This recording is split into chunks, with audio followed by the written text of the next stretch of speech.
బడ్జెట్లో చూపించిన ఈ లెక్కలు, అందులోని వాస్తవాలు,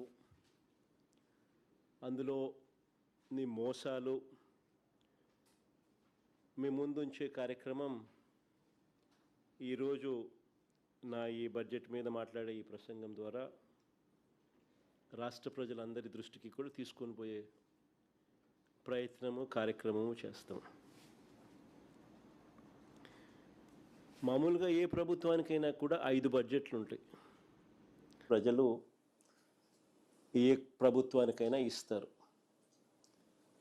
ఇన్ఫ్యాక్ట్ ఈ చంద్రబాబు నాయుడు గారి ప్రజా వ్యతిరేక వెన్నుపోటు కూటమి అధికారంలోకి వచ్చి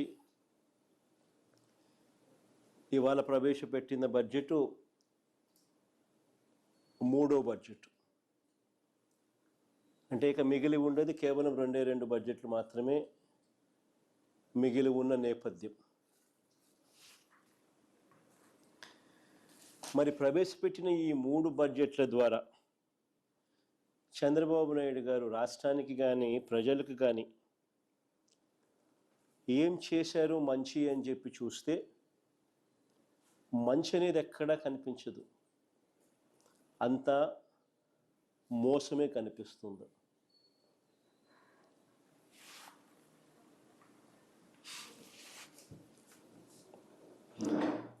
ప్రజలను వరుసగా వెన్నుపోటు పొడుస్తూ, వారిని వంచిస్తూ చంద్రబాబు నాయుడు గారు ప్రవేశపెట్టిన బడ్జెట్ ఈ 3వ బడ్జెట్. వరుసగా 3వ బడ్జెట్లోనూ చంద్రబాబు నాయుడు గారు తాను ఇస్తానన్న సూపర్ 6, సూపర్ 7, ఈ మేనిఫెస్టోల హామీలు పూర్తిగా గాలికి ఎగిరిపోయాయి. ఇతర హామీలు, ఇతర వాగ్దానాలను పూర్తిగా విస్మరించిన పరిస్థితులు. అన్ని వర్గాల ప్రజలను మరోసారి మోసం చేస్తూ పెట్టిన బడ్జెట్ ఇది.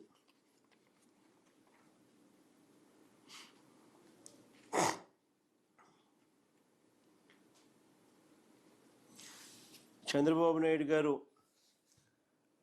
సూపర్ 6, సూపర్ 7 విషయంలో తాను ప్రజలను మోసం చేయడానికి అన్ని రకాలుగా ముందుగానే నిర్ణయించుకున్నారు కాబట్టి అబద్ధాలను కూడా రక్తి కట్టించారు. సూపర్ 6, సూపర్ 7 హామీలను తాను నెరవేర్చకపోయినా అబద్ధాలు పదే అవే అబద్ధాలు చెబుతూ సూపర్ 6, సూపర్ 7 అట్టర్ ఫ్లాప్ అయినా కూడా తాను చేయలేక సూపర్ హిట్ అంటూ నిస్సిగ్గుగా మోసం చేస్తూ గోబల్స్ ప్రచారానికి దిగారు. నిజానికి ఒక మోసానికి షర్టు ప్యాంటు వేస్తే అది చంద్రబాబు అవుతాడు. ఒక మోసానికి షర్టు ప్యాంటు వేస్తే అది చంద్రబాబు అవుతుంది. అబద్ధానికి రెక్కలు కడితే అవి చంద్రబాబు మాటలు అవుతాయి. ఈ బడ్జెట్లో కూడా అవే పచ్చి అబద్ధాలు, తప్పుడు లెక్కలు, లేని గొప్పలు, చంద్రబాబు భజన ఈ బడ్జెట్లో ఇవే కనిపిస్తాయి.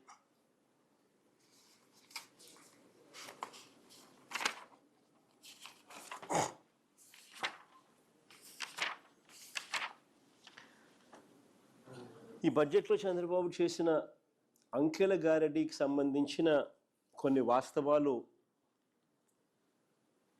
మీ ద్వారా ప్రజల దృష్టికి తీసుకొని పోయే ప్రయత్నం చేస్తున్నాను.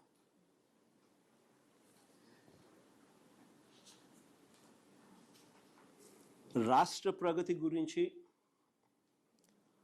ఆర్థిక వ్యవస్థ గురించి చంద్రబాబు మాటలేమో కోటలు దాటుతూ ఉంటాయి,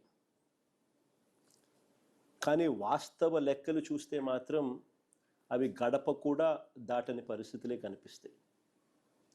చంద్రబాబు హయాంలో అంతా కూడా పబ్లిసిటీ పీక్, పర్ఫార్మెన్స్ మాత్రం వీక్. ఇది స్టాండర్డ్ చంద్రబాబు గారి పాలనలో మనకు కనిపిస్తూ ఉన్న సత్యం. 2024-25 రాష్ట్ర ఆర్థిక వృద్ధి అంటే జిఎస్డిపి వృద్ధి రేటు 11.75% చంద్రబాబు నాయుడు గారు చెప్పుకొస్తారు. దేశ జీడిపి వృద్ధి రేటు 9.8% మాత్రమేనని చంద్రబాబు నాయుడు గారు తన ఆఫీస్లో కూర్చొని అంకెలు రాసేస్తారు. ఇది 2024-25కి సంబంధించి చంద్రబాబు నాయుడు గారు ఇస్తా ఉన్న సమాచారం. సిమిలర్లీ అంతేకాదు 2025-26కు సంబంధించి రాష్ట్రంలో జిఎస్డిపి గ్రోత్ రేటు 10.75% గ్రోత్గా గొప్పలు చెప్పుకుంటారు. ఈ 25-26లో దేశ జీడిపి గ్రోత్ రేటు 8%, కానీ రాష్ట్రంలో 10.75% నమోదైంది అని చెప్పి చంద్రబాబు నాయుడు గారు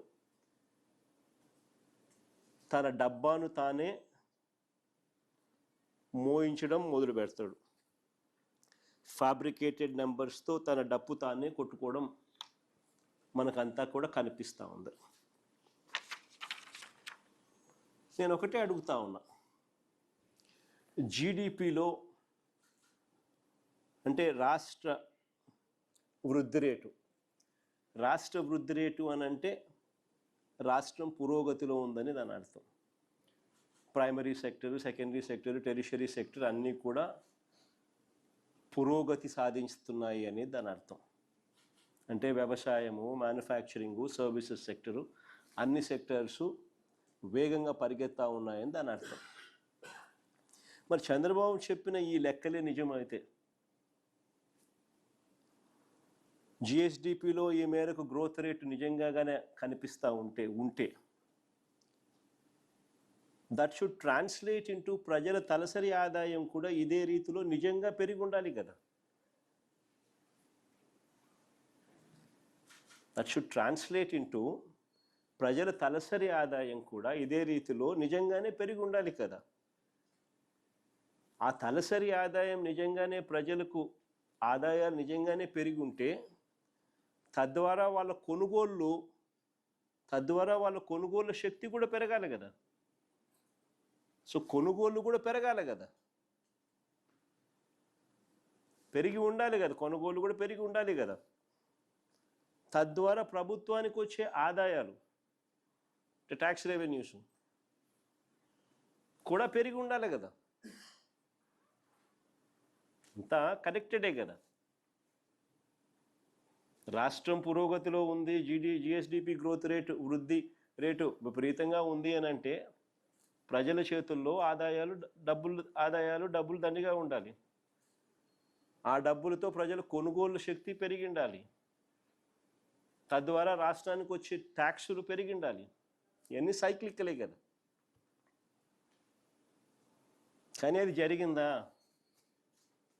ఇది వాస్తవమేనా అన్నది ఒక్కసారి గమనిస్తే 2024-25 చంద్రబాబు నాయుడు గారి మొదటి సంవత్సరంలో రాష్ట్రానికి వచ్చే సొంత ఆదాయాలు 119,927 కోట్లు వస్తుందని బడ్జెట్లో చెప్పారు చంద్రబాబు. అప్పుడు కూడా కానీ ఆ ఏడాది వాస్తవంగా వచ్చిన ఆదాయం ఎంత అని చూస్తే 94,937 కోట్లు మాత్రమే.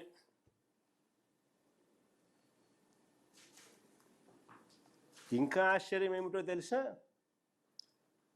అదే 2023-24 అంటే దాని ముందు సంవత్సరం, అంటే వైఎస్ఆర్సీపీ ప్రభుత్వం చివరి సంవత్సరం 2023-24తో కంపేర్ చేస్తే అప్పట్లో రాష్ట్రానికి సంబంధించిన ఆదాయము అంటే ఎస్ఓఆర్ స్టేట్స్ ఓన్ రెవెన్యూ రాష్ట్రానికి సంబంధించిన ఆదాయం 93,084 కోట్లు.